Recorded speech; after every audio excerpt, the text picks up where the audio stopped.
Economic troubles. By the 1780s, France's once prosperous economy was in decline. This caused alarms, particularly among the merchants, factory owners, and bankers of the Third Estate. On the surface, the economy appeared to be sound, because both production and trade were expanding rapidly. However, the heavy burden of taxes made it almost impossible to conduct business profitably within France. Further, the cost of living was rising sharply. In addition, bad weather in the 1780s caused widespread crop failures, resulting in a severe shortage of grain. The price of bread doubled in 1789, and many people faced starvation because they were not able to afford it. During the 1770s and the 1780s, France's government sank deeply into debt. Part of the problem was the extravagant spending of Louis XVI and his queen Marie Antoinette.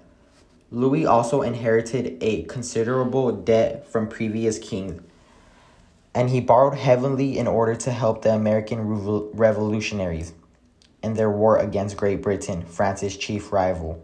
This nearly doubled the government's debt. In 1786, when bankers refused to lend the government any more money, Louis faced serious problems. The privileged estates. Two of the estates had privileges, including access to high offices and exemptions from paying taxes that were not granted to the members of the third. The Roman Catholic Church, whose clergy formed the first estate, owned 10% of the land in France. It provided education and relief services to the poor and contributed about 2% of its income to the government.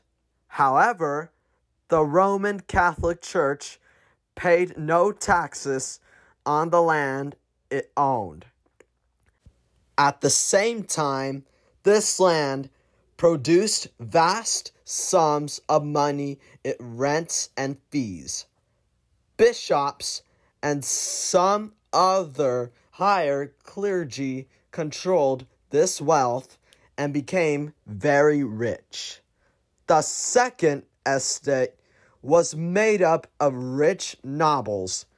Although they accounted for just 2% of the population, the nobles owned 20% of the land and paid almost no taxes. The majority of clergy and the nobility scorned Enlightenment ideas as radical notations that threatened their status and power and privileged persons. The Third Estates. There are about 97% of the people that belong to the Third Estate, and there are also three groups. The first group, the bourgeoisie or middle class, were bankers, factory owners, merchants, professionals, and skilled artisans. They were well educated and believed strongly in the Enlightenment ideals of liberty and equality. Although some of the bourgeoisie were as rich as nobles, they paid high taxes and, like the rest of the Third Estate, lacked privileges. The workers of France's cities formed the second and poorest group within the Third Estate. There are also urban workers, including tradespeople, apprentices, laborers, and domestic servants. Since they paid very low wages and were frequently out of work, they were often hungry, so they might attack grain carts and bread shops to steal what they needed. Hi, I'm Selena, and my part of the French Revolution project was about the historical development of economics. This is where the effective birth of economics as a separate discipline may be traced to the year 1776, when the Scottish philosopher Adam Smith published an inquiry into the nature and causes of the wealth of nations. So this is my second part of the project, and it's about the invention of the economics. In the 18th century, Scottish economist Adam Smith used the ideas of French Enlightenment writers to develop a thesis on how economies should work. In the 19th century, Karl Marx and Thomas Malthus expanded on their work. Today's Scottish thinker Adam Smith is widely credited with creating the field of modern economics. He was inspired by French writers publishing in the mid-18th century. Smith took many of their ideas and expanded them into a thesis about how economies should work and opposed to how they do work.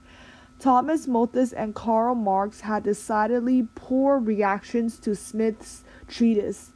Malthus was one of a group of economic thinkers of the late 18th and early 19th centuries who were grappling with the challenges of capitalism following the French Revolution and the rising demands of a burgeoning middle class. Malthus predicted that growing populations would outstrip the food supply. He was proved wrong, however, because he didn't foresee technological innovations that will allow production to keep pace with a growing population. Nonetheless, his work shifted the focus of economics to the scarcity of goods rather than the demand for them. This increased focus on scarcity led Marx to declare that the means of production were the most important components of any economy. Marx took his idea further and became convinced a class war would be sparked by the instabilities he saw in capitalism. However, Marx underestimated the flexibility of capitalism. Instead of creating a clear version between two classes, owners and workers, the market economy created a mixed class wherein owners and workers held the interests of both parties. Despite his theory, Marx accurately predicted one trend. Businesses grow larger and more powerful to the degree that free market capitalisms allow. A weak leader. Strong leadership might have solved these and other problems. Louis XVI, however, was indecisive and allowed matters to drift. He paid little attention to his government advisors and had little patience for the details of governing. The Queen only added to Louis's problems. She often interfered in the government and frequently offered Louis poor advice. Further, since she was a member of the royal family of Austria, France's longtime enemy, Marie Antoinette had been unpopular from the moment she set foot in France. Her behavior only made the situation worse. As queen, she spent so much money on gowns, jewels, gambling, and gifts that she became known as Madame de Fichte. Rather than cutting expenses, Louis put off dealing with the emergencies until he practically had no money left. His solution was to impose taxes on the nobility. However, the Second Estate forced him to call a meeting of the Estates General, an assembly of representatives from all three estates, to approve this new tax.